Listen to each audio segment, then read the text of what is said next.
도시의 심장이 희미하게 잠에서 깨어나는 새벽이었다. 회색빛 아스팔트 위로 이제 막 불을 끄기 시작한 가로등 불빛이 길게 늘어져 있었다. 서울의 변두리에 위치한 낡은 다세대. 주택의 작은 차고 안에서 박지우는 숨을 죽인 채 자신의 늙은 자동차를 어루만지고 있었다. 기름과 낡은 가죽 냄새가 뒤섞인 공기는 그에게 있어 세상에서 가장 편안한 향기였다. 그의 자동차는 1990년대에 단종된 다우 프린스였다.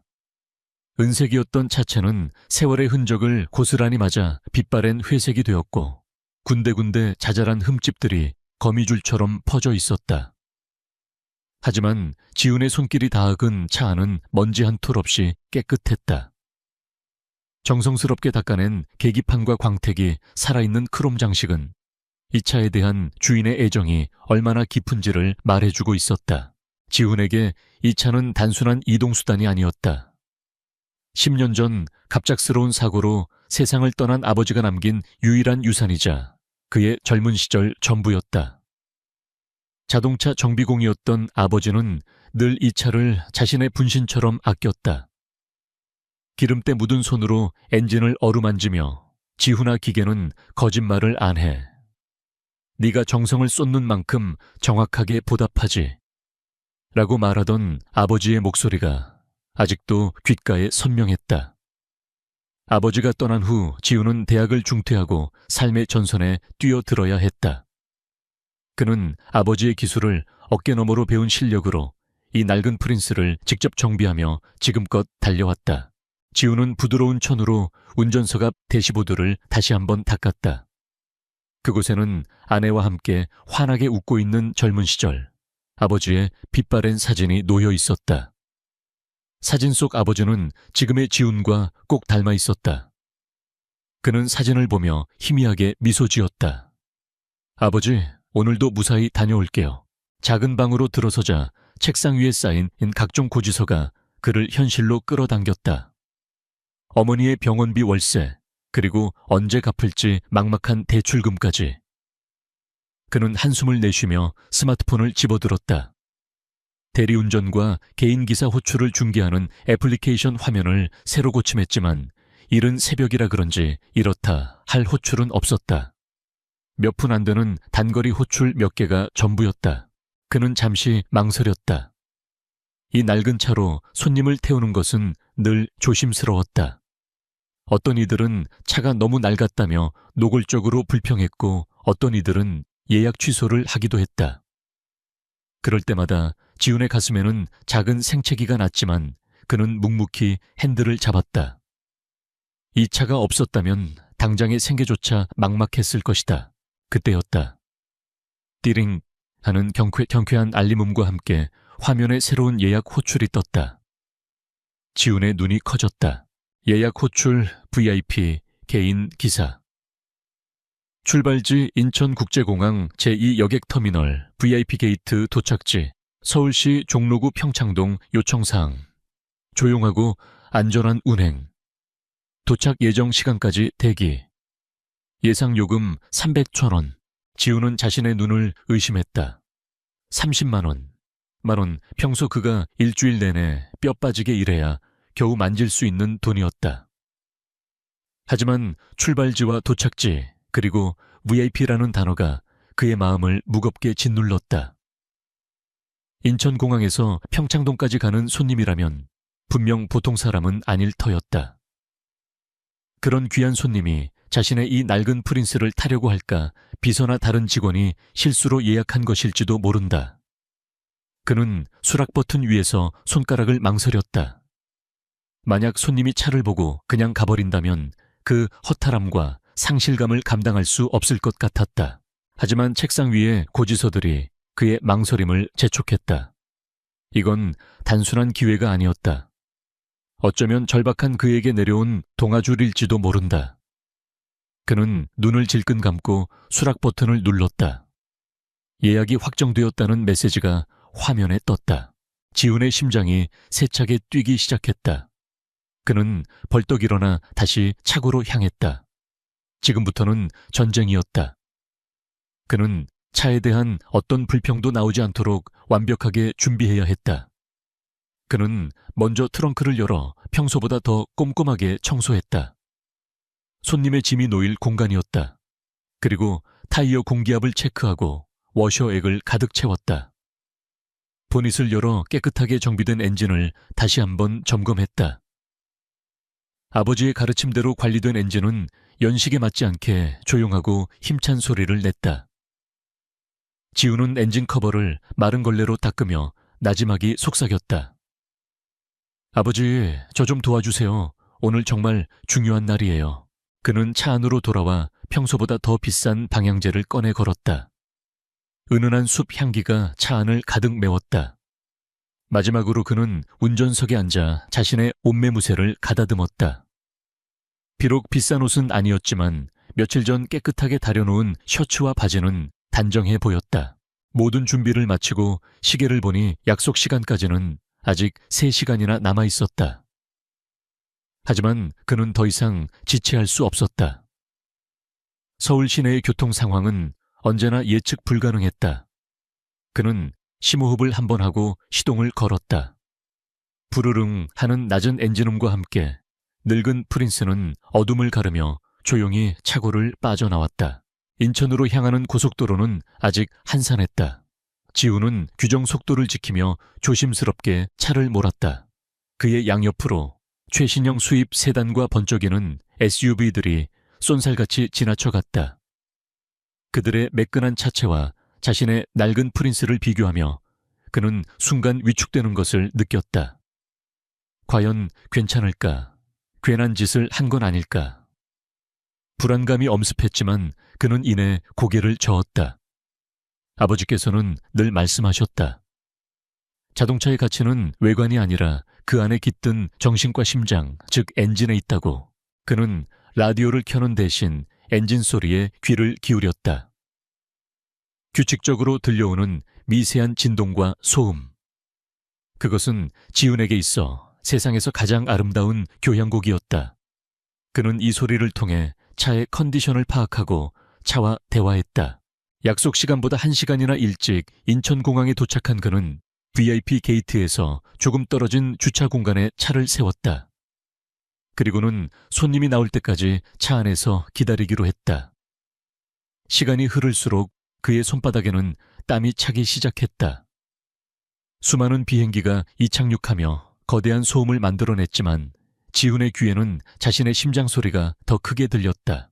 약속된 시간이 되자 그는 예약자에게 보낼 문자를 작성했다. 기사입니다. 약속된 장소인 VIP 게이트 앞에 도착했습니다. 은색 대우 프린스 차량 번호 XXXX입니다. 전송 버튼을 누른 그의 손가락이 미세하게 떨렸다. 이제 주사위는 던져졌다. 그는 등받이에 몸을 깊게 기댄 채 게이트 쪽을 응시했다. 수많은 사람들이 오갔지만 누가 자신의 손님인지 알 수 없었다. 10분, 20분이 지났다. 초조함이 극에 달했을 때 그의 스마트폰이 짧게 진동했다. 알겠습니다. 곧 나가겠습니다. 짧은 답장이었다. 지우는 마른 침을 삼키고 핸들을 고쳐 잡았다. 그리고 잠시 후 자동문이 열리며 한 남자가 걸어 나왔다. 희끗희끗한 머리값 비싸 보이는 회색 정장을 단정하게 차려입은 60대 중반의 남자였다. 그의 뒤로는 비서로 보이는 젊은 여성이 작은 서류 가방을 들고 따르고 있었다. 남자의 얼굴에는 오랜 비행의 피곤함과 함께 범접할 수 없는 위험이 서려 있었다. 남자의 시선이 주위를 한번 훑더니 이내 지훈의 낡은 프린스에 와서 멈췄다. 그의 눈썹이 미세하게 꿈틀거리는 것을 지훈은 놓치지 않았다. 끝났구나. 지훈의 심장이 쿵 하고 내려앉았다. 역시 무리한 도전이었다. 남자는 분명 돌아서서 다른 차를 부를 것이다. 하지만 남자는 잠시 차를 바라보더니 예상을 깨고 비서에게 무언가 나지막이 말했다. 비서는 고개를 끄덕이고는 지훈의 차 쪽으로 걸어왔다. 그녀는 차창을 가볍게 두드렸다. 지훈이 창문을 내리자 그녀는 정중하지만 사무적인 목소리로 말했다. 박지훈 기사님 맞으신가요? 회장님께서 탑승하시겠습니다. 트렁크 좀 열어주시겠어요? 지우는 얼떨떨한 표정으로 고개를 끄덕이고는 서둘러 차에서 내렸다. 그가 트렁크를 여는 동안 회장이라 불린 남자는 비서의 도움 없이 직접 뒷좌석 문을 열고 채에 올라탔다. 지우는 비서가 건네는 작은 가방을 트렁크에 조심스럽게 싣고 운전석으로 돌아왔다. 차 안에는 무거운 침묵이 흘렀다. 지우는 백미러로 뒷좌석을 슬쩍 훔쳐보았다. 남자는 창밖을 바라보고 있었지만 그의 시선은 풍경이 아닌 차 안의 어딘가를 향해 있는 듯 했다. 지우는 안전벨트를 매며 최대한 차분한 목소리로 입을 열었다. 회장님 목적지는 평창동 맞으십니까? 준비되면 출발하겠습니다. 남자는 대답 대신 짧게 고개를 끄덕였다. 지우는 부드럽게 기어를 넣고 천천히 엑셀을 밟았다. 늙은 프린스는 조금의 흔들림도 없이 조용하고 매끄럽게 공항을 빠져나가기 시작했다. 예기치 않았던 긴 여정이 이제 막 시작되고 있었다. 인천국제공항 고속도로에 진입하자 늙은 프린스는 마치 제 집을 찾은 듯 유려하게 속도를 높였다. 박지우는 백미러를 슬쩍 보았다. 강 회장이라 불린 남자는 여전히 창밖을 보고 있었지만 그의 시선은 빠르게 스쳐 지나가는 풍경이 아닌 차창에 비친 차의 내부를 향해 있는 것 같았다. 무겁고 깊은 침묵이 차 안을 지배했다. 그 침묵은 지훈의 어깨를 보이지 않는 손으로 짓누르는 듯했다. 그는 운전대를 잡은 손에 힘을 주었다. 손바닥에서는 식은땀이 배어 나왔다. 에어컨은 쾌적한 온도를 유지하고 있었지만 그의 등줄기로는 긴장감 때문에 식은땀 한 줄기가 흘러내렸다. 지금 이 순간 차 안의 모든 소리가 그에게는 너무나 크게 들렸다. 엔진의 미세한 고동소리 타이어가 아스팔트를 스치는 소리, 심지어 자신이 꿀꺽 침을 삼키는 소리까지도. 그는 이 정적을 깨야 할지 말아야 할지 수십 번을 고민했다. 에어컨 온도는 괜찮으신지 물이라도 한 병 드릴지 물어볼까 하지만 뒷좌석의 승객이 뿜어내는 기운은 그런 가벼운 질문조차 허락하지 않을 것 같았다. 그는 마치 보이지 않는 심사위원 앞에서 실기시험을 치르고 있는 기분이었다. 모든 신경을 운전에 집중하기로 했다. 이것만이 그가 자신 있는 유일한 분야였다. 그는 도로의 흐름을 읽으며 부드럽게 차선을 변경했다. 가속 페달을 밟는 그의 발은 섬세했고 기어를 변속하는 손놀림은 군더더기 없이 간결했다. 낡은 수동 변속기는 그의 손짓에 따라 마치 살아있는 생물처럼 정확하게 반응했다. 차는 조금의 덜컹거림이나 충격도 없이 마치 물 위를 미끄러지듯 앞으로 나아갔다. 한편 뒷좌석의 강민준 회장은 눈을 감고 있었다. 하지만 그는 잠든 것이 아니었다. 오히려 그의 모든 감각은 평소보다 몇 배는 더 예민하게 깨어나 있었다. 그는 차가 출발할 때부터 지금까지 이 낡은 자동차가 보여주는 움직임에 온 신경을 집중하고 있었다. 처음 차를 보았을 때 그는 실망을 넘어 당혹감을 느꼈다. 그의 비서가 어떤 착오를 일으킨 것이라 생각했다. 수십 년은 좋게 되어 보이는 낡고 볼품없는 차라니. 당장 다른 차를 부르라고 말하려던 찰나 그의 눈에 무언가 들어왔다. 먼지가 쌓이기 쉬운 타이어, 휠이 이상할 정도로 깨끗했다. 그리고 짧은 순간이었지만 운전석에서 내리는 젊은 기사의 눈빛에서 그는 스쳐 지나가는 자부심을 읽었다. 호기심이 발동했다. 그는 수십 년간 수많은 사람과 거래를 해오면서 자신의 직감을 믿는 법을 배웠다. 그는 일단 차에 오르기로 결정했다. 그리고 그의 직감은 틀리지 않았다. 차가 움직이는 순간부터 그는 이 차가 보통이 아님을 깨달았다. 연식을 감안하면 당연히 들려야 할 삐걱거리는 소음이나 덜컹거리는 진동이 거의 없었다.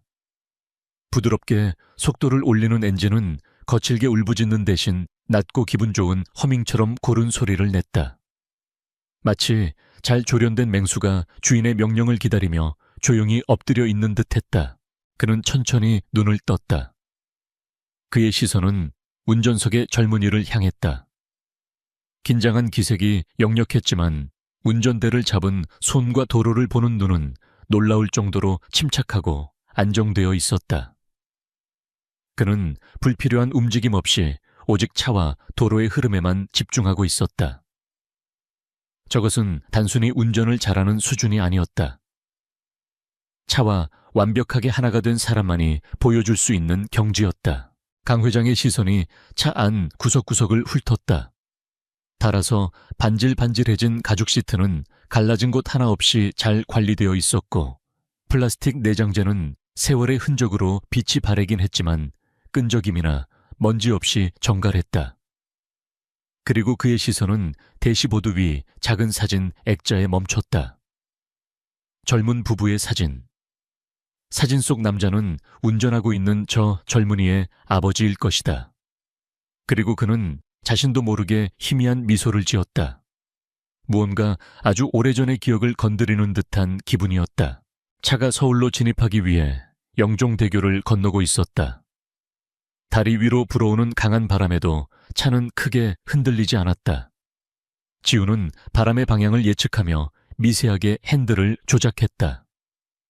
그 모습은 마치 오케스트라의 지휘자가 단원들의 작은 실수 하나까지 놓치지 않고 조율하는 것과 같았다. 방화대교를 지나 자유로에 접어들었을 때였다. 퇴근 시간이 가까워지면서 차량이 급격하게 늘어났다.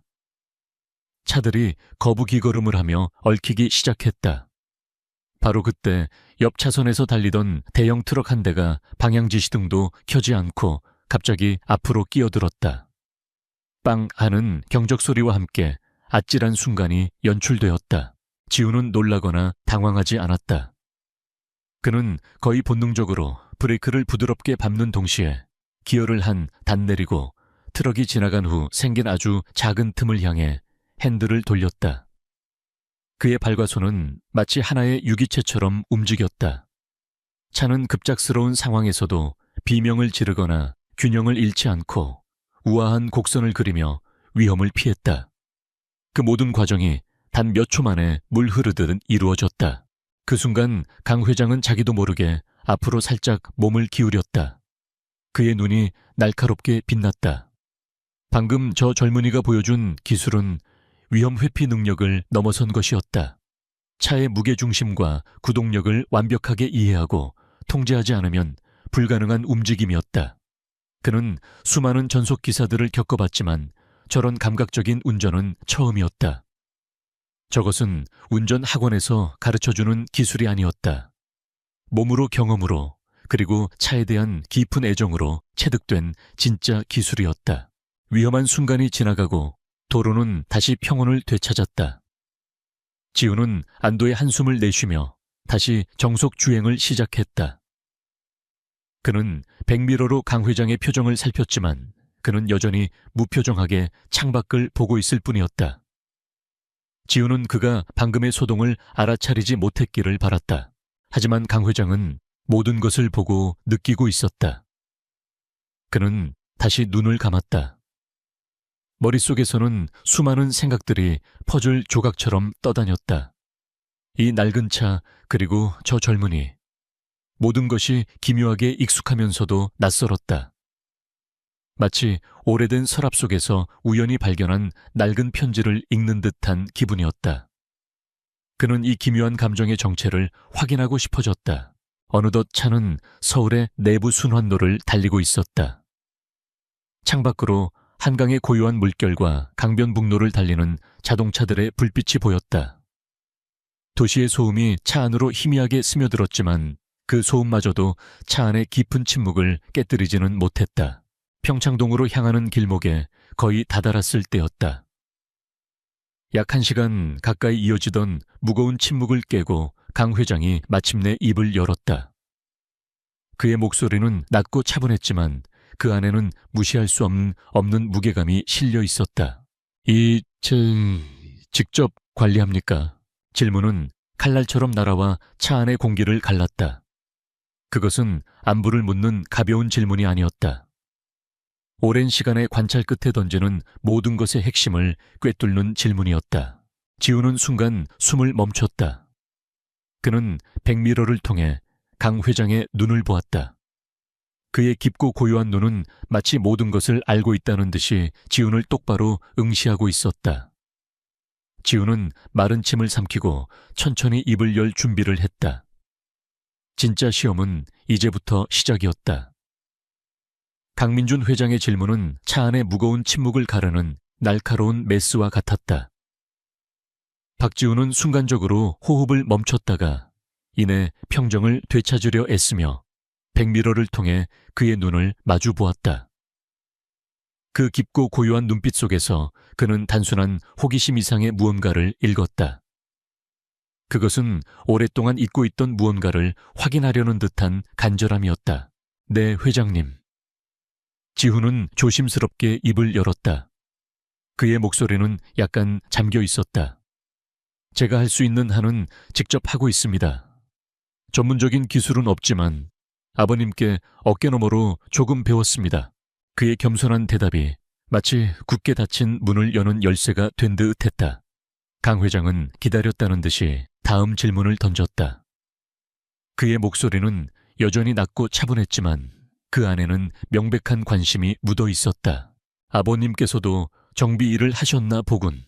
네, 작은 카센터를 운영하셨습니다. 지금은 돌아가셨습니다. 지훈은 자신도 모르게 목소리를 낮췄다. 아버지라는 단어는 언제나 그의 마음 한구석을 아리게 했다. 그는 어릴 적 기름때 묻은 작업복을 입고 자동차 밑에 누워 렌치를 돌리던 아버지의 넓은 등을 떠올렸다. 세상의 모든 기계를 고칠 수 있을 것 같았던 그에게는 영웅과도 같았던 아버지였다. 이 차는 아버님께서 남기신 유일한 유품입니다. 그래서 더 애착이 가는 것 같습니다. 강 회장은 잠시 말이 없었다. 그는 지훈의 대답을 곱씹는 듯 했다. 그의 시선은 다시 차 안을 천천히 훑었다. 그러다 그는 마치 아주 중요한 사실을 떠올린 사람처럼 다시 입을 열었다. 엔진 소리가 아주 독특해. 순정 부품만 쓴 것 같지는 않은데 지훈의 심장이 덜컥 내려앉았다. 그는 놀라움에 눈을 동그랗게 떴다. 지난 몇 년간 수많은 손님을 태웠지만 이 차의 엔진 소리에 대해 언급한 사람은 단 한 명도 없었다. 대부분은 그저 오래된 차의 시끄러운 소음 정도로 여겼을 뿐이다. 하지만 이 남자는 달랐다. 그는 단순한 소음과 잘 조율된 엔진의 미세한 차이를 정확하게 구별해내고 있었다. 어떻게 아셨습니까? 지훈은 자신도 모르게 되물었다. 강 회장은 희미하게 미소 지었다. 그것은 그의 엄격한 얼굴에 거의 드러나지 않는 아주 작은 변화였지만 차 안의 분위기를 미묘하게 바꾸어 놓았다. 오래전에 나도 기계 만지는 걸 꽤나 좋아했거든. 이 소리는 보통 솜씨로 만들어낼 수 있는 소리가 아니야. 지훈은 핸들을 쥔 손에 힘을 주었다. 처음으로 만난 아버지의 실력을 알아봐주는 사람이었다. 그는 왠지 모를 뿌듯함과 벅찬 감정에 휩싸였다. 맞습니다. 아버님께서는 항상 자신만의 방식으로 엔진을 조율하셨습니다. 완벽한 균형을 찾기 위해서 때로는 부품을 직접 깎아서 만들기도 하셨다고 들었습니다. 사실 저는 그 기술적인 부분에 대해서는 잘 모릅니다. 그저 아버지의 서명 같은 것이라고만 알고 있습니다. 서명이라. 강 회장은 나지막이 그 말을 읊조렸다. 그의 눈빛이 아련하게 흔들렸다. 그는 잠시 창밖으로 시선을 돌렸다. 빠르게 스쳐 지나가는 도시의 풍경 속에서 그는 수십 년 전의 과거를 보고 있는 듯했다. 차가 평창동의 오르막길로 접어들었다. 경사진 길을 오르기 위해 지훈은 부드럽게 기어를 내렸다. 엔진이 힘을 받으며 특유의 낮고 강한 소리를 냈다.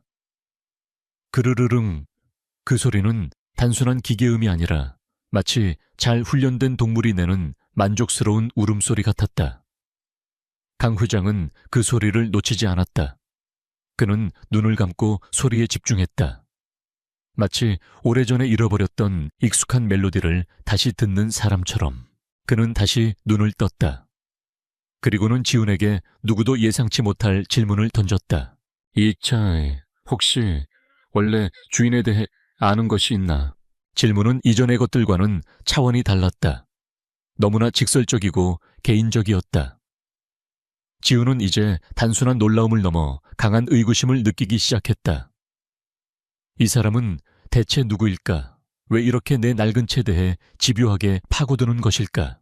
그는 기억을 더듬었다. 아버지는 이 차의 과거에 대해 많은 이야기를 하지 않았다. 그저 이건 아주 사연이 많은 특별한 차란다 라고만 말씀하실 뿐이었다. 지우는 그것이 단순히 아버지가 이 차를 아끼는 마음에 하는 말이라고만 생각했다. 하지만 이제 와서 생각해보니 아버지의 그 말 속에는 더 깊은 의미가 숨겨져 있었을지도 모른다는 생각이 들었다. 정확히는 모릅니다. 다만 아버님께서 젊은 시절 아주 친한 친구분과 함께 처음으로 복원한 차라고만 들었습니다. 지우는 자신이 아는 전부를 털어놓았다. 두 분이서 밤을 새워가며 이 차를 되살리셨다고. 하지만 어떤 사정 때문에 그 친구분과는 오래전에 헤어지셨다고 들었습니다.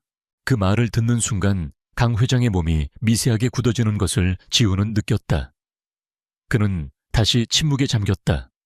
하지만 이번의 침묵은 이전과는 달랐다. 관찰자의 침묵이 아닌 깊은 회상과 그리움에 잠긴 사람의 침묵이었다. 백미러에 비친 강 회장의 얼굴에 스쳐 지나가는 복잡한 감정의 소용돌이를 지우는 보았다. 그리움 후회, 그리고 어쩌면 깊은 슬픔까지도. 그 감정은 번개처럼 스쳤다가 이내 그의 무표정한 가면 뒤로 다시 모습을 감추었다. 이제 모든 것이 분명해졌다.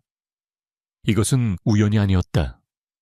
이 차와 아버지와 그리고 눈앞의 이 남자는 보이지 않는 끈으로 연결되어 있었다. 어느덧 차는 평창동의 구불구불하고 조용한 주택가로 들어섰다. 담쟁이 덩굴이 무성한 높은 담벼락과 잘 가꾸어진 정원을 가진 고급 주택들이 길 양옆으로 늘어서 있었다. 차 안의 분위기는 완전히 바뀌어 있었다.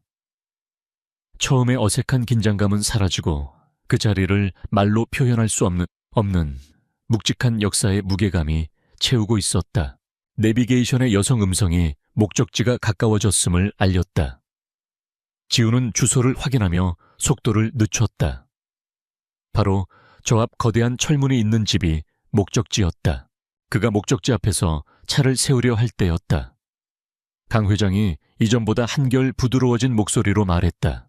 잠깐, 저 모퉁이에서 차를 잠시 세워주게. 그가 가리킨 곳은 목적지인 대저택이 아니었다. 그저 가로등 하나가 외롭게 서 있는 평범한 길모퉁이일 뿐이었다. 지우는 의아했지만 그의 말에 따라 조용히 차를 길가에 세웠다. 엔진을 끄자 차 안에는 다시 완벽한 정적이 찾아왔다. 지우는 강 회장이 무슨 말을 할지 기다렸다. 하지만 그는 아무 말도 하지 않고 그저 어두운 길모퉁이를 말없이 응시할 뿐이었다. 그 시선 끝에 무엇이 있는지 지우는 알 수 없었다. 다만 그곳에 이 모든 질문의 답이 있다는 것만을 어렴풋이 짐작할 수 있었다. 차가 길모퉁이에 멈춰서리자 세상의 모든 소음이 거짓말처럼 멀어졌다. 박지우는 엔진을 끄지 않은 채 조용히 기다렸다. 뒷좌석의 강민준 회장은 미동도 없이 창밖의 한 지점을 응시하고 있었다. 그의 시선 끝에는 낡은 셔터가 내려진 작은 상점 건물이 있었다. 지금은 폐업한 지 오래되어 보이는 그곳은 어둠 속에서 희미한 윤곽만을 드러내고 있었다. 지우는 그가 왜 이곳에 차를 세워달라고 했는지 알 수 없었다. 하지만 그는 묻지 않았다. 노인의 깊은 침묵 속에는 질문으로 깨뜨려서는 안 될 신성한 무언가가 있음을 직감했기 때문이다. 그때 강 회장의 손이 천천히 앞으로 뻗어나왔다. 희미하게 떨리는 그의 손끝이 차에 기어 노부에 닿았다. 그것은 순정 부품이 아니었다. 세월의 흐름에 따라서 반질반질해진 어두운 색의 목재로 만들어진 기어 노부였다. 지훈의 아버지가 세상에 단 하나뿐인 것이라며 자랑스러워하던 물건이었다. 강 회장의 손가락이 부드럽게 나무의 감촉을 더듬었다. 그리고 그의 눈이 새우르르 감겼다. 순간 시끄러운 도시의 소음은 사라졌다.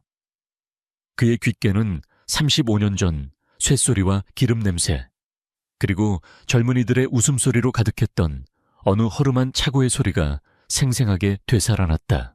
1980년대 후반의 서울, 아직 개발의 손길이 닿지 않은 가난한 동네의 작은 차고 안. 젊은 강민준과 그의 가장 친한 친구 박진호는 땀과 기름으로 범벅이 된 채 낡아빠진 자동차 앞에 서 있었다. 그들의 첫 번째 작품 폐차 직전의 상태로 겨우 구해온 대우 프린스였다. 민준아, 정말 이걸 살릴 수 있을까? 그냥 고철덩어리 같은데. 걱정스러운 얼굴에 진우가 말했다. 그는 이 동네 최고의 기술자였지만 눈앞의 자동차는 그의 자신감마저 흔들리게 할 정도로 상태가 심각했다. 살릴 수 있어. 우리가 함께하면 뭐든지 할 수 있잖아. 젊은 민준의 눈은 야망과 열정으로 불타고 있었다. 그는 부유한 집안의 아들이었지만 아버지의 사업을 물려받는 것보다 자신의 손으로 무언가를 창조하는 일에 더 큰 희열을 느꼈다. 우리가 이놈을 서울에서 가장 멋진 차로 만드는 거야. 그리고 나중에 돈 많이 벌어서 세상에서 가장 큰 복원 전문 차고를 차리자.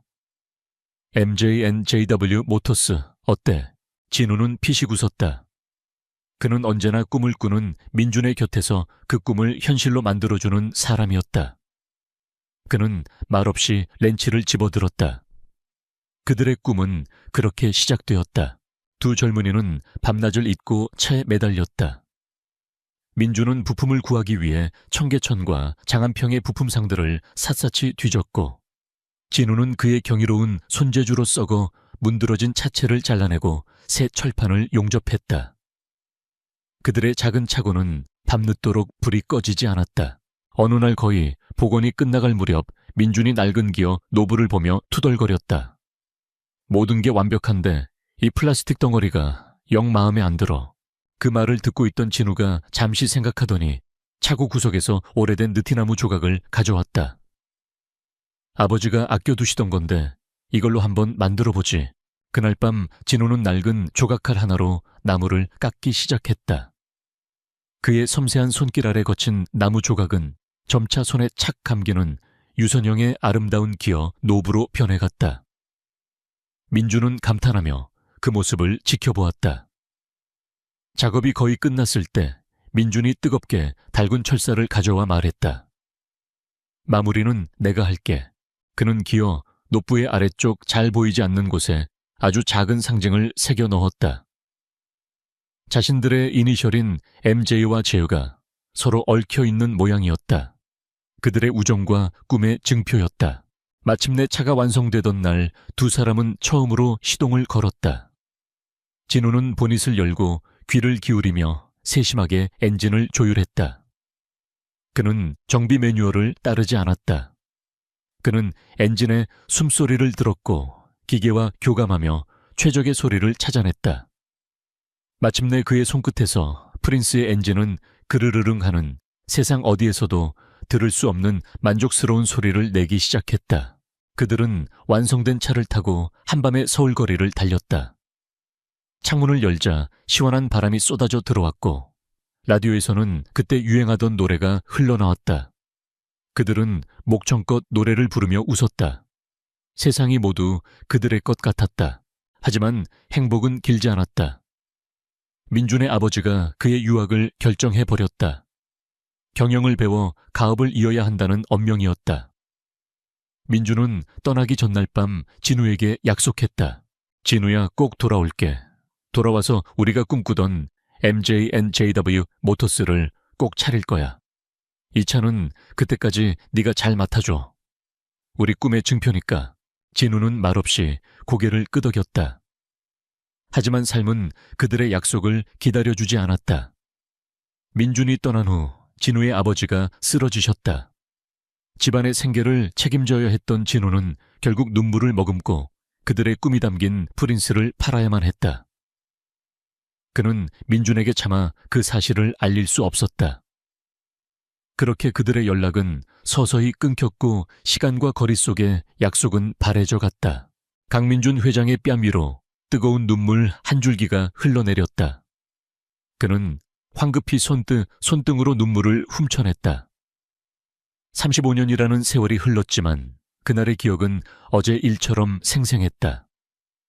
성공한 사업가가 되어 모든 것을 가졌지만 그는 인생에서 가장 소중했던 친구와 꿈을 잃어버렸다.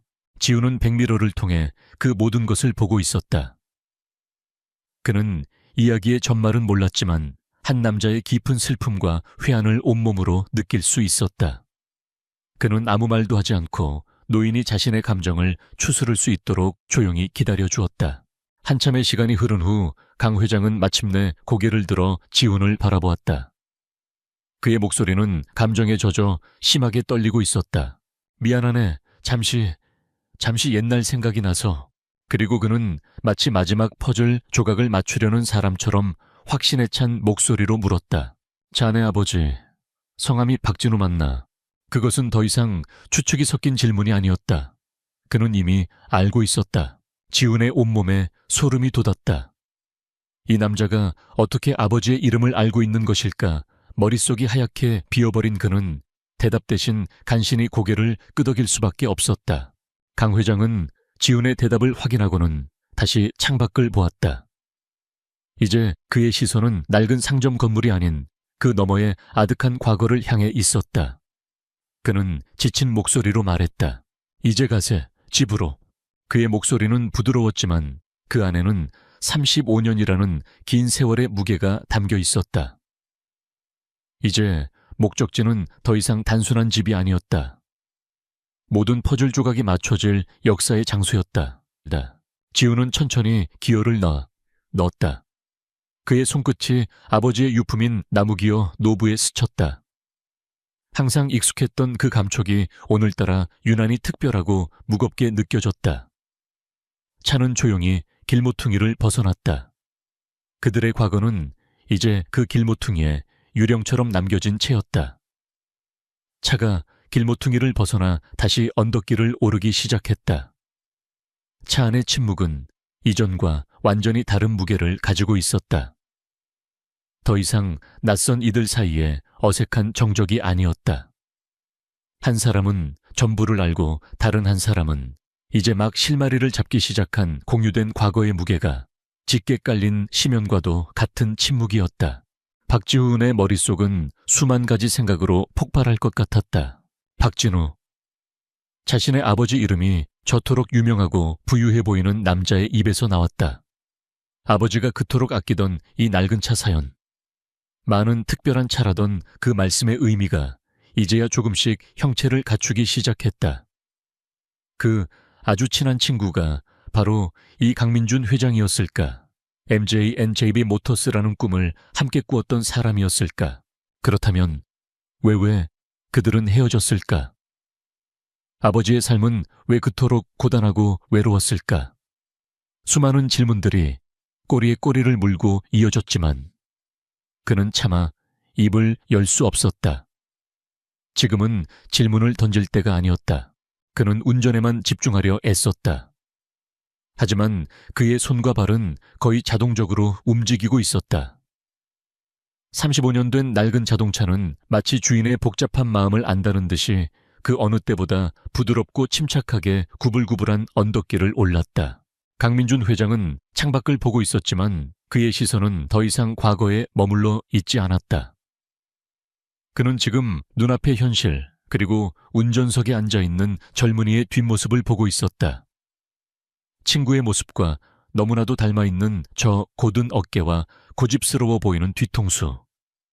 그는 자신도 모르게 나지막이 한숨을 내쉬었다. 성공을 위해 앞만 보고 달려온 세월이었다. 친구와의 약속을 잊은 적은 없었다.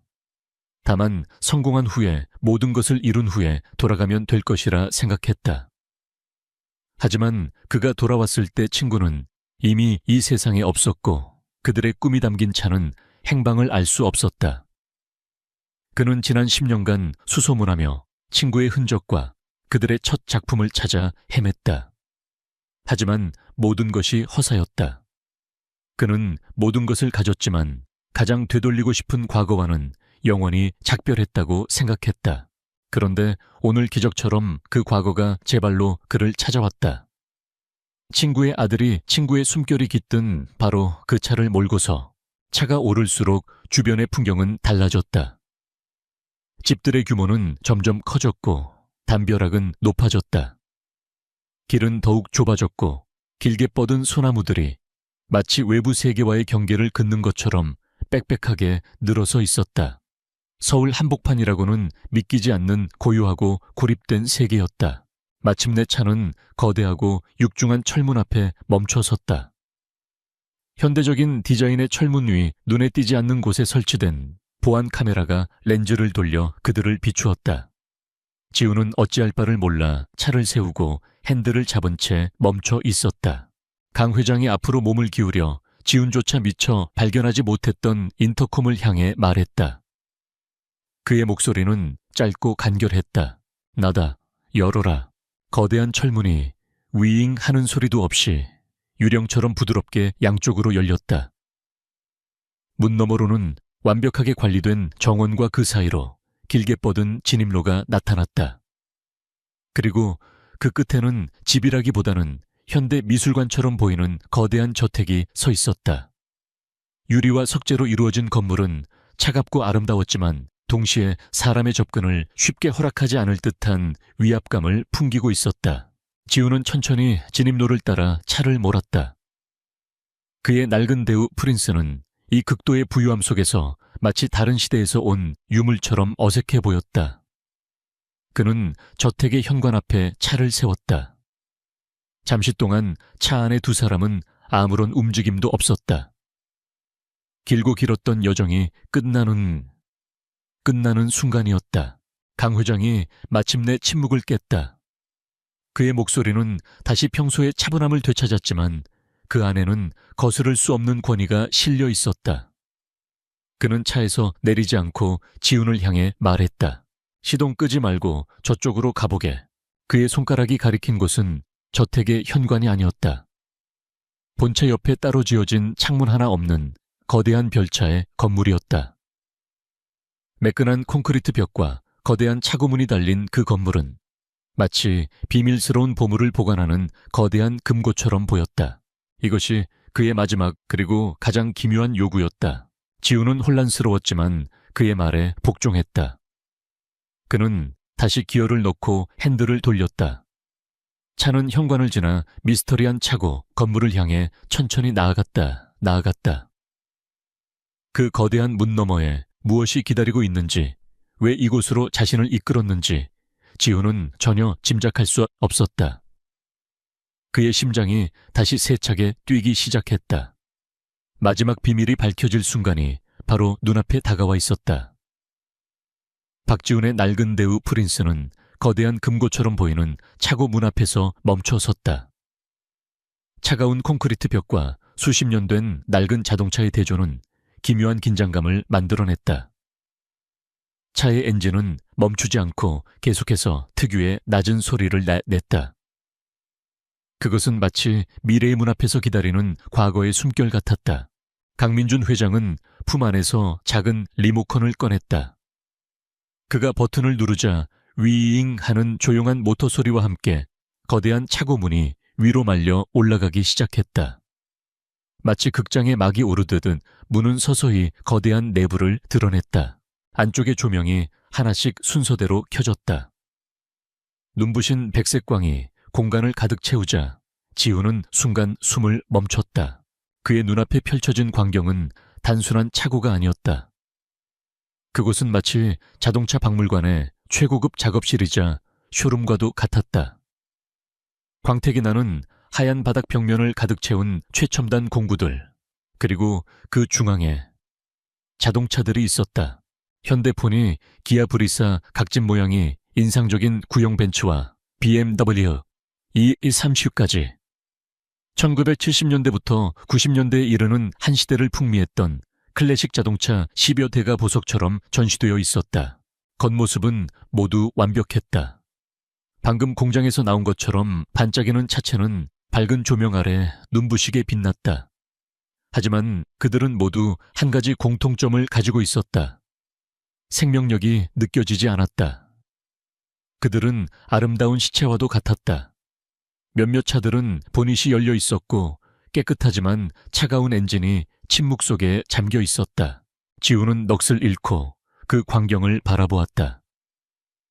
자동차를 사랑하는 사람이라면 누구나 꿈꿀 법한 완벽한 파라다이스였다. 그때 강 회장이 차에서 내렸다. 그는 지훈을 향해 따라오라는 듯 손짓했다. 지훈은 홀린 듯 차에서 내려 그를 따라 거대한 차고 안으로 들어섰다. 광활하고 조용한 공간 속에서 두 사람의 발소리가 유난히 크게 울렸다. 바깥에 세워둔 낡은 프린스의 엔진 소리가 이 완벽한 침묵과 극명한 대조를 이루었다. 강 회장은 자동차 컬렉션의 한가운데에 멈춰 서서 지훈을 돌아보았다. 그의 목소리에는 자부심과 깊은 슬픔이 뒤섞여 있었다. 이게 내 평생의 꿈이었네. 그는 천천히 입을 열었다. 자네 아버지와 함께 이걸 만들기로 약속했었지. MJNJW 모터스. 나는 건물을 짓고 껍데기를 만들었지만 결국 영혼을 불어넣지는 못했어. 그의 손이 아름답지만 생명력 없는 벤츠를 가리켰다. 나는 최고의 기술자들을 고용했고 최고의 공구들을 사들였네. 하지만 그들 중 누구도 자네 아버지만큼 이 차들을 숨쉬게 만들지는 못했어. 저 차, 서류상으로는 완벽한 엔진을 가졌지. 모든 부품이 새 것이야. 하지만 영혼이 없어. 그냥 기계 덩어리일 뿐이야. 그런데 밖에 있는 자네 차. 저 낡은 프린스는 영혼을 가지고 있어. 자네가 시동을 거는 순간부터 들을 수 있었지. 그건 진우의 영혼이야. 강 회장은 지훈을 이끌고 한쪽 벽에 있는 작업대로 향했다. 그 위에는 유리 상자 안에 고이 보관된 물건 하나가 놓여 있었다. 닳고 갈라진 대우 프린스의 순정 플라스틱 기어 노브였다. 그리고 그 옆에는 빛바랜 사진 한 장이 함께 있었다. 사진 속에는 두 젊은 남자가 어깨동무를 한 채 막 복원을 마친 대우 프린스 앞에서 환하게 웃고 있었다. 젊은 시절의 강민준과 지금의 지훈과 너무나도 닮은 젊은 박진우였다. 지훈의 눈동자가 세차게 흔들렸다. 강 회장은 사진을 가리키고 이어서 바깥에 프린스를 가리켰다. 자네 아버지가 세상을 떠난 후에야 이 사진을 찾았네. 그 후로 계속 저 차를 찾아다녔지. 하지만 상상도 못했어. 그 아들이 차를 다시 내게로 가져다 줄 줄은. 모든 퍼즐 조각이 제자리를 찾았다. 아버지께서 그토록 낡은 차를 아끼셨던 이유, 사연 많은 차라고 말씀하시던 그 눈빛, 자신에게 정비 기술을 가르쳐 주시던 그 손길. 모든 것이 이 순간을 위한 메시지였고 언젠가 전달되기를 기다리던 유산이었다. 지훈의 눈에서 뜨거운 눈물이 왈칵 쏟아졌다. 아버지의 잃어버린 꿈에 대한 슬픔, 그리고 이제야 모든 것을 이해하게 된 아들의 회한이 뒤섞인 눈물이었다.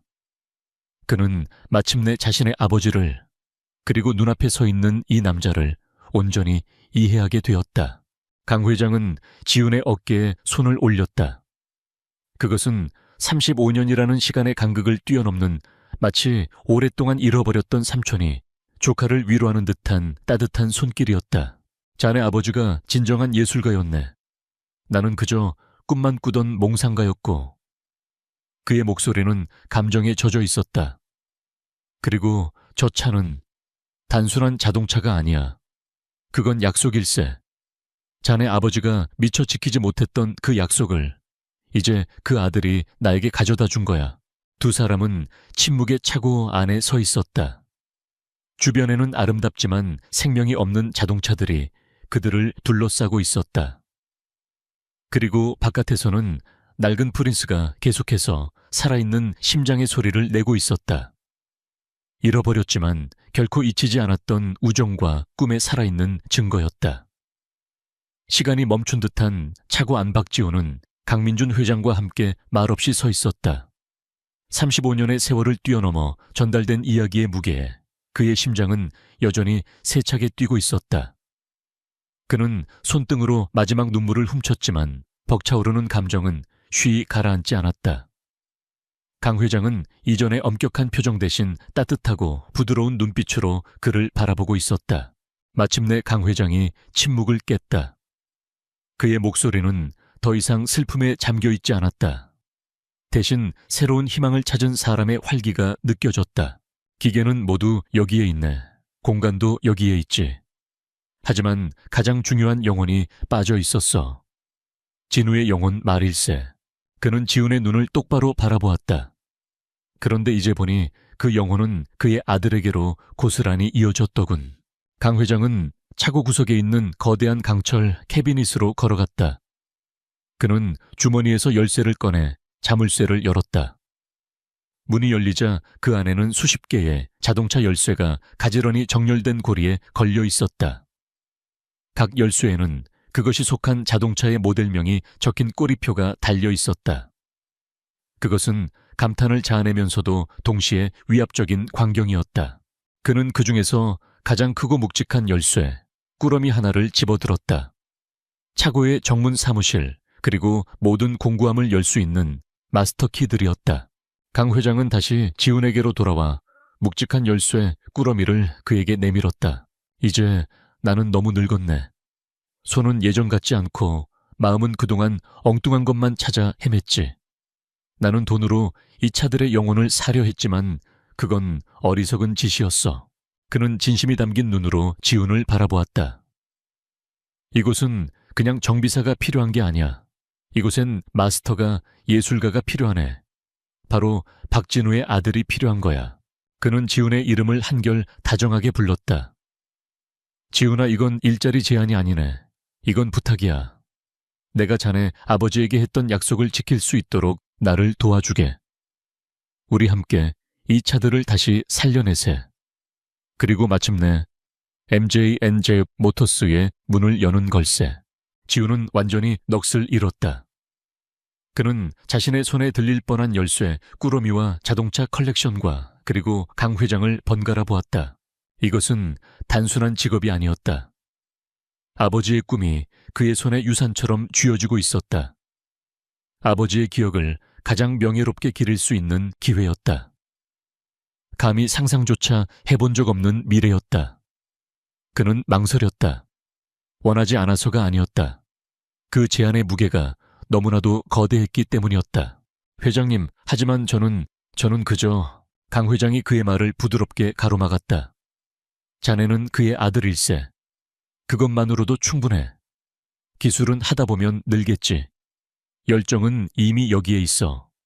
내 눈에는 다 보이네. 지훈은 천천히 손을 뻗어 묵직한 열쇠, 꾸러미를 받았다. 차가운 금속의 감촉이 그의 손 안에서 믿을 수 없을 만큼 무겁게 느껴졌다. 그것은 한 세대의 꿈과 약속, 그리고 또 다른 한 세대의 미래가 담긴 무게였다. 그는 강 회장의 눈을 마주 보았다. 그리고는 흔들림 없는 단호한 눈빛으로 고개를 굳게 끄덕였다. 하겠습니다.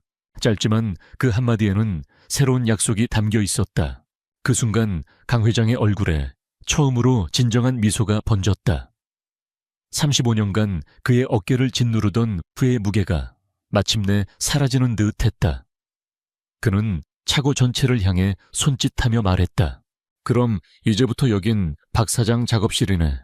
지훈은 열쇠를 쥔 채 생명 없이 서 있는 자동차들을 둘러보았다. 그리고 그는 시선을 돌려 여전히 충직하게 주인을 기다리며 심장 소리를 내고 있는 자신의 낡은 프린스를 바라보았다. 그는 강 회장이 아까 가리켰던 침묵에 잠긴 벤츠 앞으로 걸어갔다. 그는 차갑게 식은 차체 위를 손으로 한번 쓸어보았다.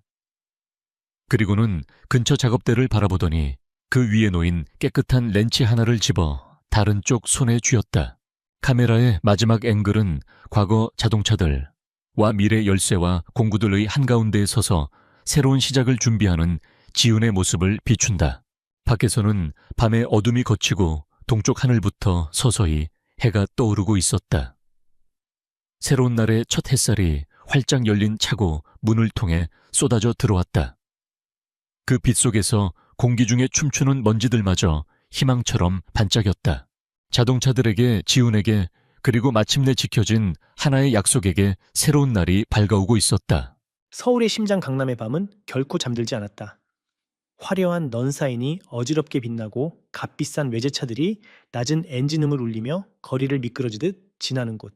그 중심에 위치한 최고급 라운지 바의 은은한 조명 아래 박진우는 얼음이 담긴 위스키 잔을 천천히 흔들고 있었다. 스코틀랜드산 싱글 몰트의 깊은 향이 코끝을 감쌌고 주변에 나지막한 대화 소리와 감미로운 재즈 선율이 그의 성공을 축하하는 배경음악처럼 들렸다. 진우야, 정말 다시 한번 축하한다. 이번 프로젝트 성공으로 최소 차장 진급은 확정이겠어. 입사 동기인 민준이 부러움이 가득한 눈으로 말했다. 진우는 여유로운 미소를 지으며 잔을 들어 보였다. 아직 멀었지. 이제 시작일 뿐이야. 그의 목소리에는 자신감이 넘쳤다. 여의도 증권가에서 가장 촉망받는 인재. 입사 5년 차에 대형 M&A 프로젝트를 성공시키며 회사 내에서 그의 이름은 이미 전설이 되어가고 있었다. 명문대 졸업 훤칠한 키와 준수한 외모, 그리고 누구도 따라올 수 없는 업무 능력까지. 박진우는 스스로가 완벽한 성공의 길을 달리고 있다고 믿었다. 그리고 그 성공의 활용점정은 바로 그의 약혼녀 윤서아였다. 그런데 진우 너 약혼녀 얘기 좀 더 해봐. 사진으로만 봤는데도 엄청난 미인이던데. 다른 동기가 짓궂게 웃으며 물었다. 진우는 기다렸다는 듯이 휴대폰을 꺼내 잠금 화면에 있는 서아의 사진을 보여주었다. 긴 생머리에 꾸미지 않아도 청초한 분위기를 풍기는 여자. 웃을 때마다 반달처럼 휘어지는 눈매와 하얀 피부는 누구라도 한 번쯤 돌아보게 만들 만큼 매력적이었다. 내 약혼녀 윤서아야. 예쁘지? 예쁜 정도가 아니지. 완전 여신이네. 그런데 들리는 소문으로는 집안도 꽤 괜찮다며 아버님이 중소기업 운영하신다고. 진우는 만족스러운 미소를 감추지 않았다. 서아의 집안에 대해 그가 아는 것은 많지 않았다. 서아는 언제나 가족 이야기가 나오면 수줍게 화제를 돌리곤 했다. 아버지가 작은 무역회사를 운영하시고 어머니는 가정주부이며 평범하고 화목한 가정이라는 것 정도가 전부였다.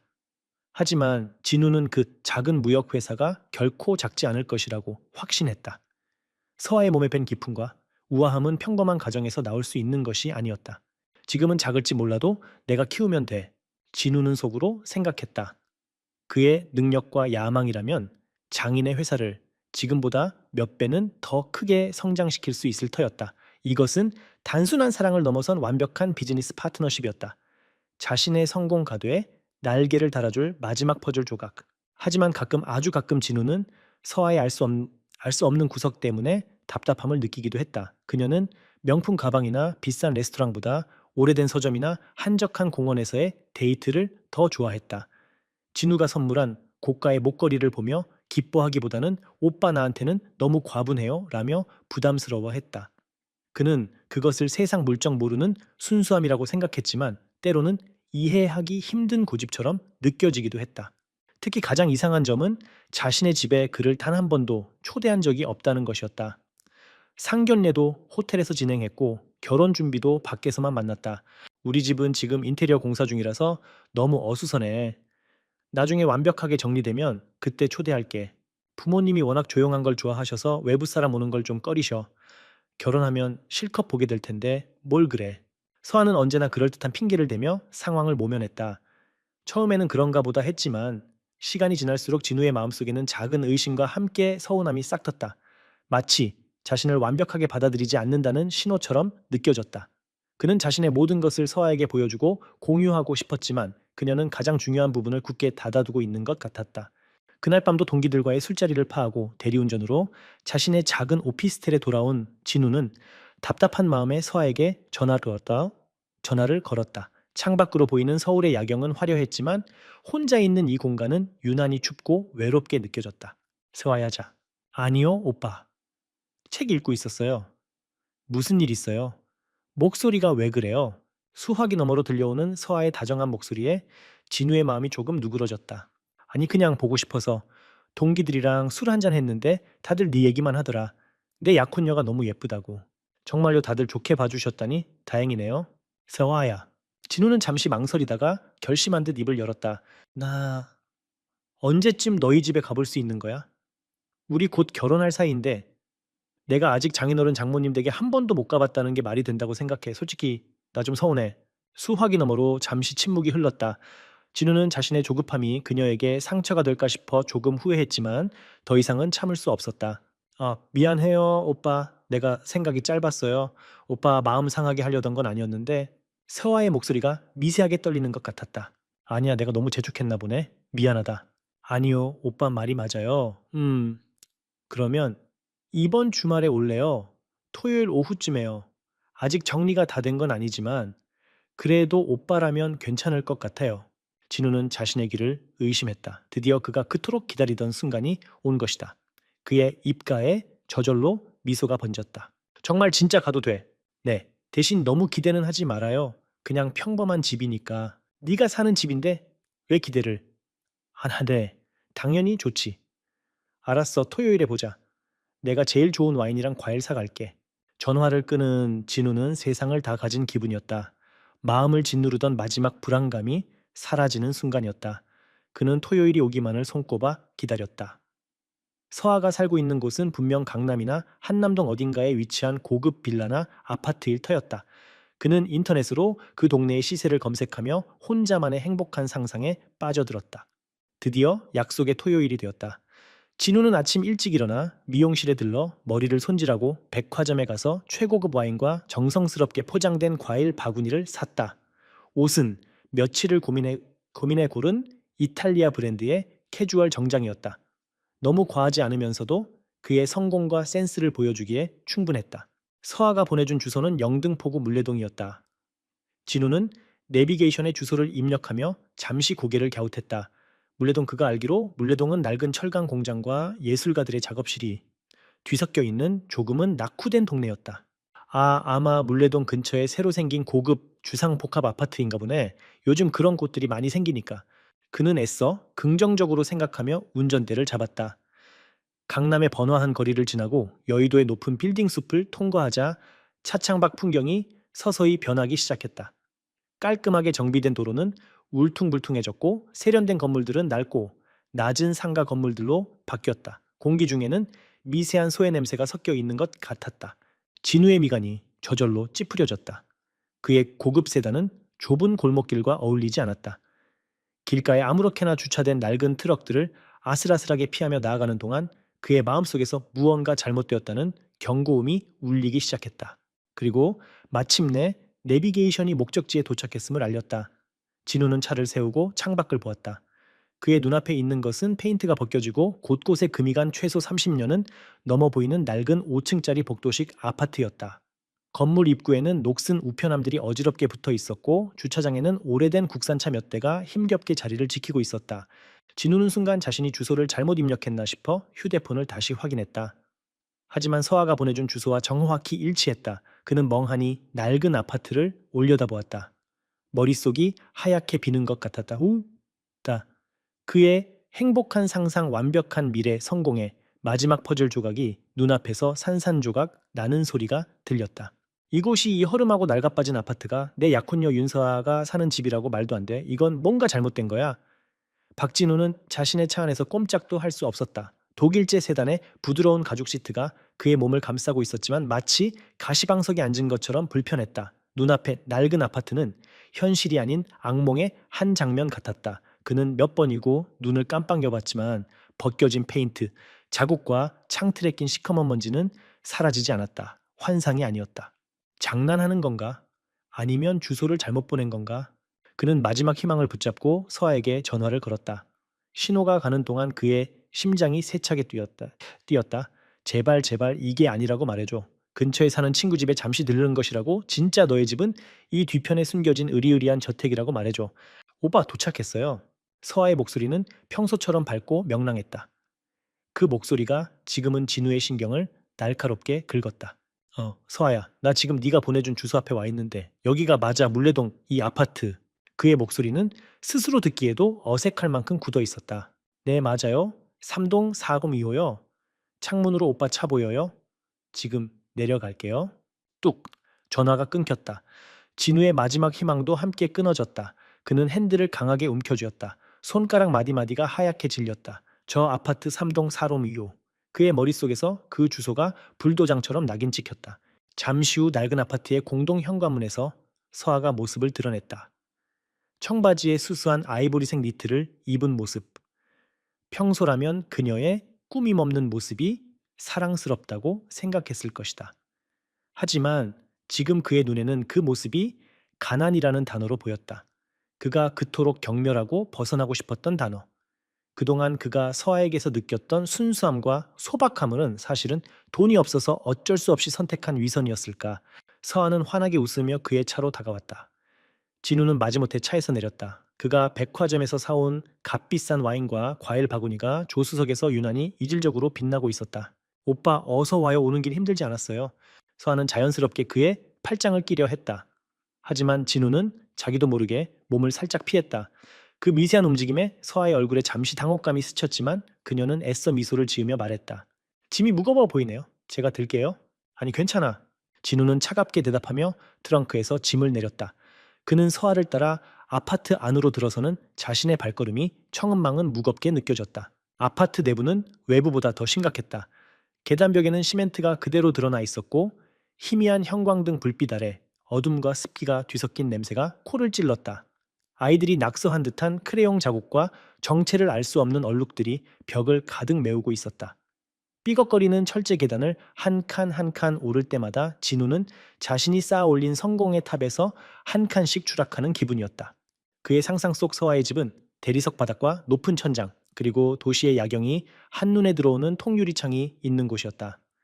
조용한 엘리베이터를 타고 올라가면 교양 있는 가정부가 문을 열어주는 그런 집. 하지만 현실은 녹슨 난간을 붙잡고 헉헉거리며 4층까지 걸어 올라가야 하는 낡은 아파트였다. 계단이 좀 가파르죠. 엘리베이터가 없어서 미안해요. 서아가 숨을 고르며 말했다. 그녀의 해명은 진우의 귀에 변명처럼 들렸다. 그의 머릿속은 이미 수만 가지 계산으로 복잡했다. 이런 집에 산다는 건 그녀의 아버지가 운영한다는 작은 무역회사는 사실 구멍가게 수준이거나 혹은 이미 부도가 나버렸다는 뜻일지도 모른다. 그가 꿈꿨던 비즈니스 파트너십은커녕 오히려 그가 평생 짊어져야 할 짐이 될 수도 있었다. 배신감이 분노로 변해 들끓기 시작했다. 괜찮아. 그가 내뱉은 단어에는 어떤 감정도 실려 있지 않았다. 4층에 도착하자 낡은 철문들이 복도를 따라 늘어서 있었다.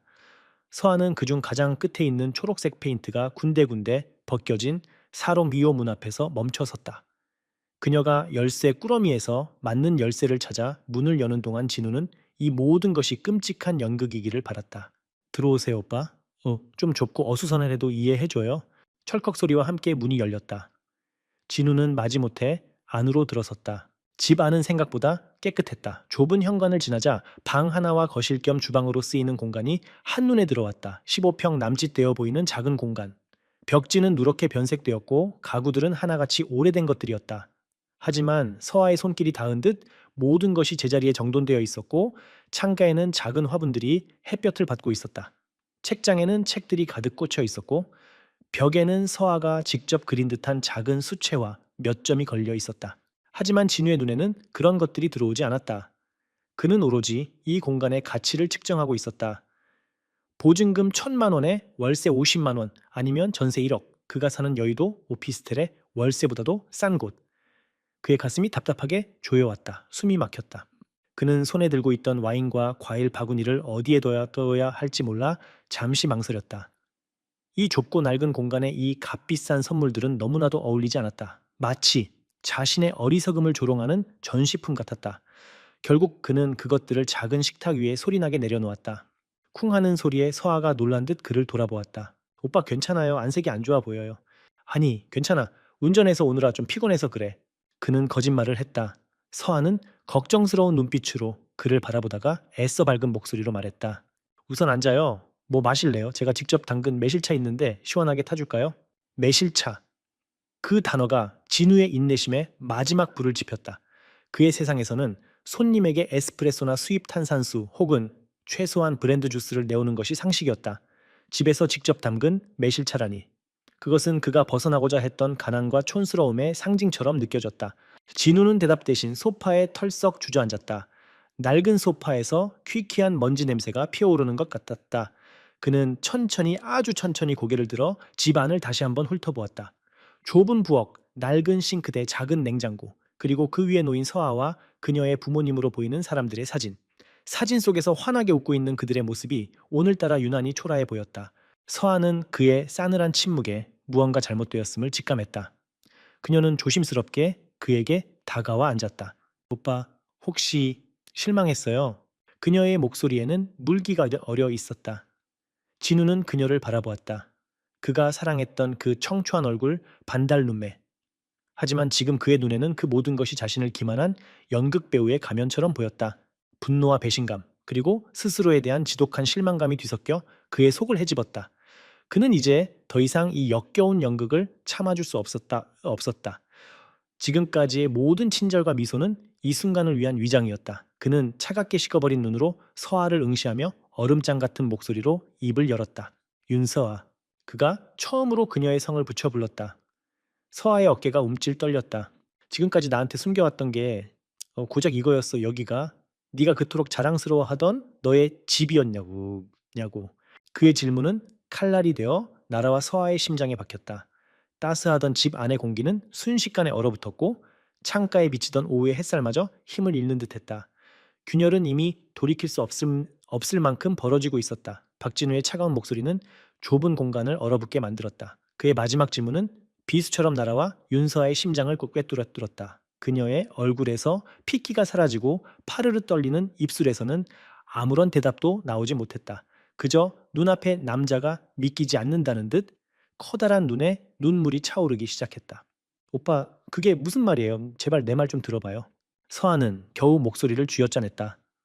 그녀는 자리에서 일어나 그에게 다가가려 했지만 진우는 한 발짝 뒤로 물러서며 경멸적인 시선으로 그녀를 막아섰다. 그 행동은 세상에서 가장 날카로운 칼보다 더 아프게 그녀의 마음을 베었다. 들으라고, 뭘 더 들어. 이 눈앞에 펼쳐진 광경이 모든 걸 말해주는데. 진우가 폭발했다. 그는 작은 방 안을 성큼성큼 걸어다니며 마치 갇힌 맹수처럼 으르렁거렸다. 그의 잘 다듬어진 머리와 비싼 옷은 이 낡은 공간과 어울리지 않아 마치 잘못된 무대에 선 배우처럼 기괴해 보였다. 내가 얼마나 바보 같았는지 알아. 나는 내 친구들 회사 동료들한테 네 자랑을 입에 침이 마르도록 했어. 내 약혼녀는 소박하지만 기품이 넘치는 여자라고 아버님이 운영하시는 회사도 내가 도와서 크게 키울 거라고. 그 말을 하면서 희망에 부풀어 있던 내 모습이 우스웠어. 이 모든 걸 알면서 날 지켜보는 게 재밌었냐고. 그의 목소리는 분노로 떨렸다. 그는 손가락으로 방 안을 휘저으며 조롱을 이어갔다. 아, 그래서 그랬구나. 그래서 항상 비싼 레스토랑은 부담스럽다고 하고 한적한 공원이나 낡은 영화관을 더 좋아했던 거구나. 난 그게 네가 순수해서 그런 줄 알았지. 참 순수하네. 가진 게 없으니 비싼 건 꿈도 못 꾸는 그런 순수함이었어. 아니에요, 오빠. 그건 진심이었어요. 난 정말 진심이란 단어를 내 입에 올리지 마. 진우가 그녀의 말을 거칠게 끊었다. 그는 서아 앞에 우뚝 서서 그녀를 위해서 아래로 훑어보았다. 마치 가치를 매기는 감정평가사처럼. 넌 나한테 대체 뭘 해줄 수 있는데? 내 인생이 어떤지 알기나 해. 여의도 증권가, 거긴 전쟁터야. 하루하루 살아남기 위해 발버둥 치는 곳이라고. 난 내 옆에서 나를 지지해주고 내 성공의 날개를 달아줄 파트너가 필요했어. 나를 아래로 끌어내리는 짐덩어리가 아니라 그의 입에서 나온 말들은 그의 영혼, 밑바닥에 있던 욕망의 민낯이었다. 사랑이라는 이름으로 포장해왔던 지독한 속물근성이 여과 없이 터져 나왔다. 그는 이제 서아라는 존재 자체를 자신의 완벽한 인생 시나리오에 끼어든 오점이자 실패로 규정하고 있었다. 서아는 그의 잔인한 말들에 아무 대답도 하지 못했다. 그저 하염없이 눈물만 흘렸다. 그녀가 사랑했던 박진우는 이런 사람이 아니었다. 다정하고 열정적이고 미래를 이야기할 때면 아이처럼 눈을 빛내던 남자. 지금 그녀의 눈앞에 서 있는 이 괴물은 누구란 말인가? 그녀의 눈물이 진우의 분노에 더욱 불을 붙였다. 그는 그녀의 약한 모습이 자신을 조롱하는 것처럼 느껴졌다. 이제 와서 울면 뭐가 달라져? 내가 이까지 눈물의 통정이라도 할 줄 알았어. 진우는 결심한 듯 서아에게 성큼 다가갔다. 그리고는 거칠게 그녀의 왼손을 잡아챘다.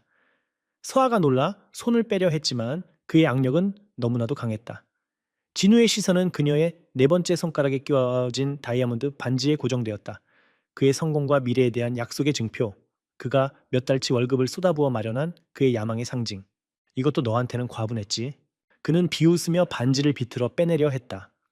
금속이 그녀의 손가락을 파고드는 아픔보다 그의 행동이 주는 모멸감에 서아의 심장이 조각나는 것 같았다. 놔요, 제발. 그녀의 애원은 공허한 메아리가 되어 흩어졌다. 마침내 반지가 그녀의 손가락에서 빠져나왔다. 진우는 자신의 손바닥 위에 놓인 반지를 잠시 내려다보았다. 한때는 영원한 사랑의 징표였던 것이 이제는 자신의 어리석음을 증명하는 흉물처럼 보였다. 그는 그것을 서아에게 돌려주지 않았다. 대신 경멸을 가득 담아 방구석으로 던져버렸다. 가져. 이건 실수였어. 우리의 약혼, 우리가 함께한 시간 전부 다 지독한 실수였다고? 쨍하는 날카로운 소리와 함께 반지가 낡은 장판 위를 굴렀다. 몇 바퀴를 돌던 반지는 먼지 쌓인 책장 아래 어두운 그림자 속으로 사라졌다. 그 순간 서아의 눈물이 멎었다. 마치 수도꼭지가 잠긴 것처럼 그녀의 뺨을 타고 흐르던 모든 것이 멈췄다. 그녀를 지탱하던 마지막 희망과 미련이 반지가 사라진 그 어둠 속으로 함께 빨려 들어간 것 같았다. 파르르 떨리던 몸도 더 이상 떨리지 않았다. 그녀는 천천히 고개를 들었다. 그리고 텅 빈 눈으로 진우를 바라보았다. 그 눈에는 더 이상 슬픔이나 애원 원망 같은 감정이 없었다. 그저 깊이를 알 수 없는 차가운 공허함만이 자리하고 있었다. 그녀는 지금껏 사랑이라는 콩깍지에 씌어보지 못했던 박진우라는 남자의 진짜 모습을 보고 있었다. 열정과 야망으로 포장된 이기심과 속물근성, 그게 그의 본질이었다. 그녀가 사랑했던 남자는 처음부터 존재하지 않았다. 세화의 침묵은 천마디의 비명보다 더 날카롭게 진우를 찔렀다. 그는 울고불고 매달릴 것이라 예상했던 그녀의 반응이 아니었기에 순간 당황했다. 그녀의 그 고요한 시선 앞에서 그는 자신이 얼마나 잔인하고 초라한 행동을 했는지 어렴풋이 느끼기 시작했다. 하지만 이미 터져나온 분노와 자존심이 그 감각을 억눌렀다. 갈게. 진우는 어색한 침묵을 깨고 등을 돌렸다. 그는 자신의 행동을 정당화하려는 듯 일부러 더 거친 목소리로 말했다. 그는 뒤도 돌아보지 않고 현관으로 향했다. 구왕. 낡은 철문이 닫히는 소리가 아파트 복도를 울렸다. 그 소리를 끝으로 집 안에는 완벽한 정적이 흘렀다. 서아는 문이 닫힌 자리를 한참 동안이나 응시했다. 폭풍이 휩쓸고 간 것처럼 모든 것이 공허했다. 그녀는 천천히 몸을 돌려 방 안을 둘러보았다. 그리고 시선은 자연스럽게 반지가 사라진 책장 아래로 향했다. 어둠 속에서 버려진 다이아몬드가 한 점의 차가운 빛을 희미하게 반사하고 있었다. 심판은 끝났다. 그리고 그 판결은 두 사람 모두에게 너무나도 가혹했다. 쾅 철문이 닫히는 소리는 박진우 자신의 심장이 떨어져 나가는 소리처럼 들렸다. 그는 뒤도 돌아보지 않고 낡은 계단을 성급하게 내려갔다. 분노와 안도감, 그리고 알 수 없는 찝찝함이 뒤섞여 머릿속이 혼란스러웠다. 그는 스스로에게 계속해서 되뇌었다. 잘한 일이야. 하마터면 내 인생을 저당 잡힐 뻔했어. 이건 내 잘못이 아니야. 날 속인 그 여자 잘못이지. 그는 합리화라는 방패 뒤에 숨어 자신의 비겁함을 애써 외면했다. 퀴퀴한 계단의 공기가 폐부를 찌르자 그는 한시라도 빨리 이 지긋지긋한 곳에서 벗어나고 싶다는 생각뿐이었다. 1층에 다다르자 그는 거의 도망치듯 건물 밖으로 뛰쳐나왔다. 상쾌한 바깥 공기를 마시며 안정을 찾으려 애쓰는 그의 손은 자신의 차키를 찾기 위해 급하게 주머니를 더듬었다. 이 끔찍한 동네, 이 끔찍한 기억에서 1초라도 빨리 탈출해야만 했다. 바로 그 순간이었다. 스우, 윽. 아무런 소음도 없이 길고 매끈한 검은색 세단 한 대가 그의 바로 앞에 미끄러지듯 멈춰 섰다. 이제는 단종되어 부르는 게 값이라는 최고급 세단. 방금 전까지 동네 제왕처럼 군림하던 진우의 차가 초라한 소형차처럼 보일 정도의 압도적인 존재감이었다. 비현실적인 광경이었다. 낡고 허름한 동네의 풍경과 너무나도 이질적인 그 차는 마치 다른 차원에서 불시착한 우주선 같았다. 웃음해봤다. 진우뿐만 아니라 창문으로 이 광경을 엿보던 아파트 주민들까지 모두 숨을 죽였다. 잘 닦인 검은색 차체 위로 낡은 아파트의 지저분한 외벽이 일그러진 모습으로 비쳤다. 진우는 그 자리에 얼어붙었다. 뭐지? 누구지? 그의 머리가 빠르게 회전했지만 답을 찾을 수 없었다. 그때 운전석 문이 열리고 한 남자가 내렸다. 50대 후반으로 보이는 한치의 오차도 없이 완벽하게 재단된 검은색 수트를 입은 남자. 희끗희끗한 귀밑머리와 어떤 상황에서도 평정을 잃지 않을 것 같은 차분한 표정. 그의 몸에서는 조용한 권위와 완벽한 프로페셔널함이 느껴졌다. 그는 진우에게는 눈길조차 주지 않았다. 그저 뒷좌석 문으로 다가가 문을 열고 공손한 자세로 누군가를 기다렸다. 진우는 마른 침을 삼켰다.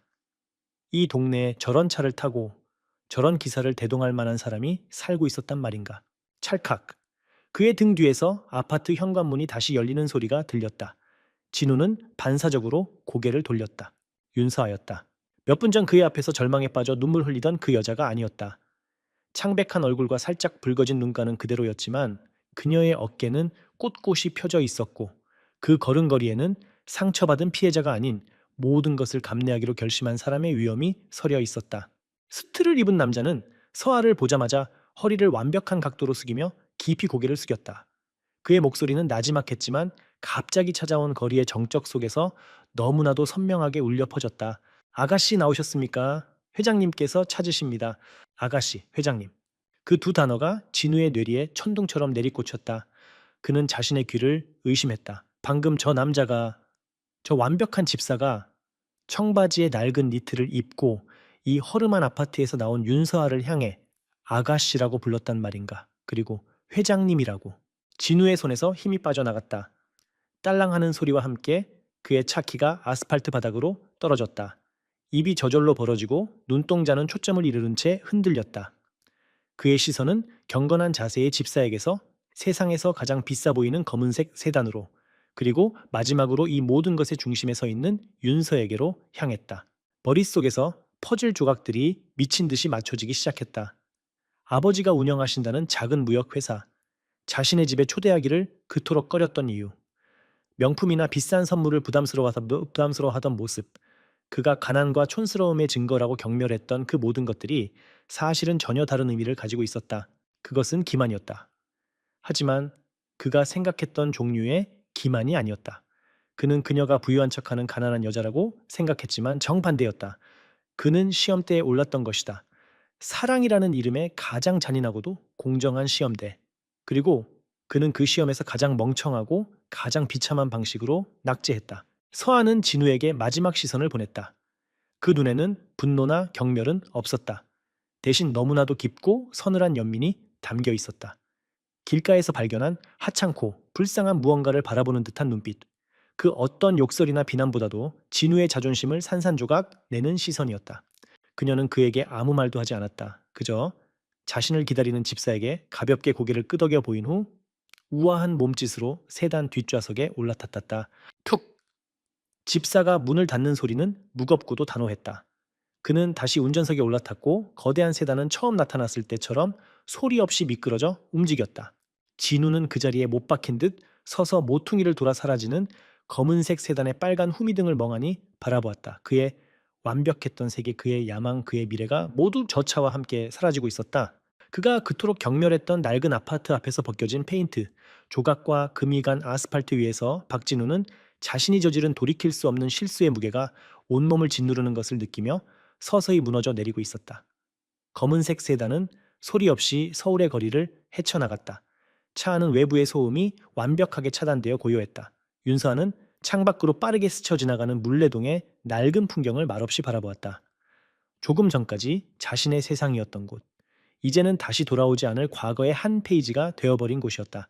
백미러로 그녀의 모습을 조용히 살피던 김 집사가 나지막이 입을 열었다. 그의 목소리에는 따뜻한 염려가 담겨 있었다. 괜찮으십니까, 아가씨?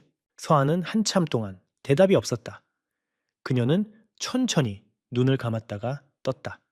그리고는 희미하게 하지만 분명한 미소를 지었다. 그것은 슬픔을 감춘 미소가 아니라 모든 것을 받아들이고 난 후의 평온한 미소였다. 네, 김 집사님, 이제는 괜찮아요. 그녀의 대답에 김 집사는 더 이상 아무것도 묻지 않았다.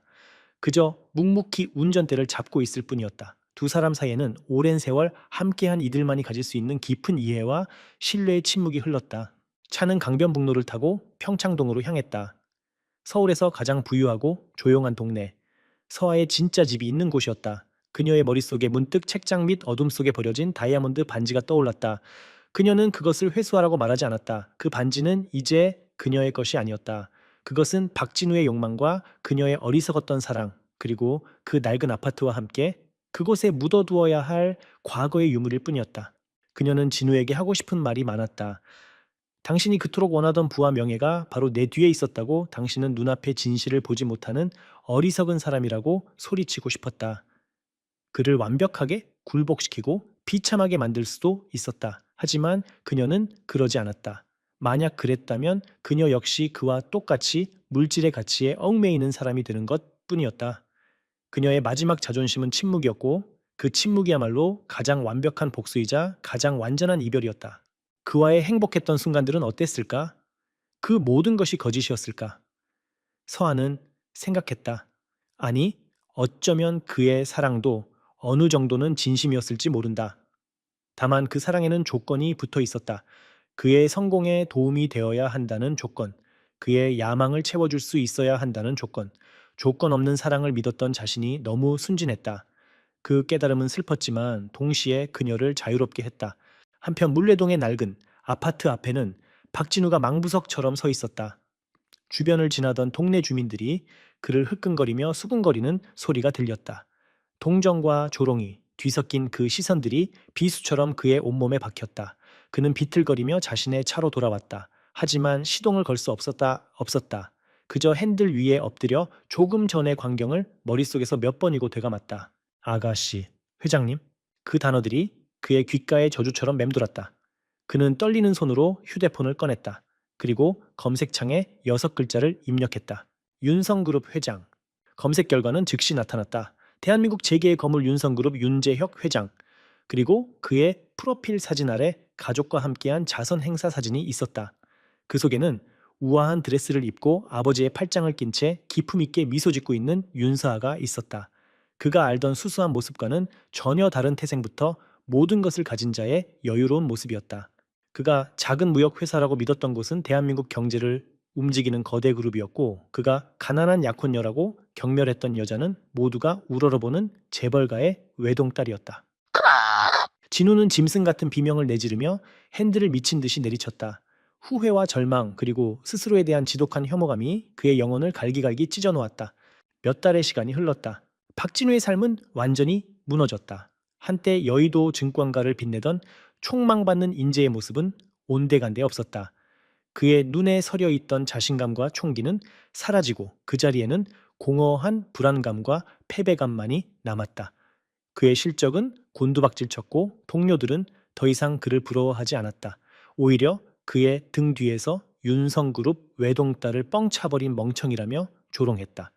그의 실패담은 여의도 증권계 전설처럼 떠도는 가십이 되어버렸다. 어느 늦은 밤 그는 한때라면 거들떠보지도 않았을 허름한 포장마차에 앉아 혼자 소주잔을 기울이고 있었다. 붉어진 얼굴로 쓴 소주를 털어널었는 그의 모습은 처량하기 짝이 없었다. 집으로 돌아가기 위해 비틀거리며 걷던 그의 발걸음이 어느 한 곳에서 멈췄다. 화려한 조명이 빛나는 고급 보석상 쇼윈도 앞이었다. 가게 안에서는 행복한 표정의 젊은 연인이 약혼 반지를 고르고 있었다. 여자의 손가락에 반지를 끼워주며 환하게 웃는 남자의 모습. 그 광경을 보는 순간 숨 막히는 후회가 파도처럼 밀려와 진우를 덮쳤다. 그는 길 한복판에서 그대로 주저앉을 뻔했다. 그는 부유한 약혼녀를 놓친 것이 아니었다. 그는 진짜 사랑을 얻을 수 있는 일생일대의 기회를 자신의 천박한 욕심 때문에 걷어차 버린 것이다. 그는 유리 조각인 줄 알고 다이아몬드를 내던져 버렸다. 박진우는 그제야 깨달았다. 사람의 진정한 가치는 주소나 통장 잔고로 측정할 수 있는 것이 아니라는 것을. 그리고 한 번 저지른 실수는 때로 영원히 되돌릴 수 없다는 것을. 그의 손에 남은 것은 값비싼 시계와 공허한 성공뿐이었다. 그는 모든 것을 가졌다고 생각했지만 결국 아무것도 갖지 못한 빈털터리였다. 화려한 서울의 밤거리 한복판에서 그는 세상에서 가장 고독하고 쓰라린 교훈을 곱씹으며 하염없이 서 있었다.